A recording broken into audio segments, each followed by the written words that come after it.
এখানে খরার সময় মানে পানির দরকার, তখন পানি পাই না। আর যখন খরা চলে যায় মানে বন্যার মৌসুমে, তখন যখন পানির দরকার হয় না তখন মানে পরে পানি দেওয়া আমাদের ডুবাই ফেলে, মোট কথা ডুবাই ফেলে। আমাদের তখন পানির দরকার না।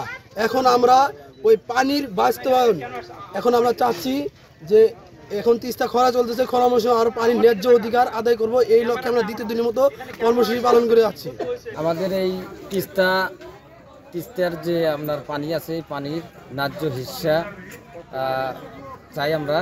তিস্তার পানি চাই, কারণ এই তিস্তার পানির জন্য আমাদের অনেক ক্ষতি হচ্ছে, আবাদ মৌসুমের ক্ষতি হচ্ছে, ফসলের ক্ষতি হচ্ছে। এবং আর একটা জিনিস আমরা আন্দোলন করতেছি, যখন দেখা যায় যে আপনার এই খরা মৌসুম আসে তখন আমাদের নদীতে পানি থাকে না। আর পানি না থাকার কারণে ওই স্রোতটা তখন মনে করেন যে আপনার মানে দ্রুত চলে আর কি। আর দ্রুত চলার কারণে আমাদের নদী ভাঙ্গন দেখা যায়। আর এই নদী ভাঙ্গন রোধ করার জন্য আমরা তিস্তাটা আমরা অ্যাকচুয়ালি একটা নদী যাচ্ছি খনন করে, মনে করেন আমাদের যেদিক দিয়ে খনন করবে ওই দিক দিয়ে নদীটা চলে যাবে। আমরা এটা চাচ্ছি যে খনন করা হোক এবং আমাদের এই ন্যায্য পানির যে হিস্সাটা আছে এটা আমরা বাস্তবায়ন চাই।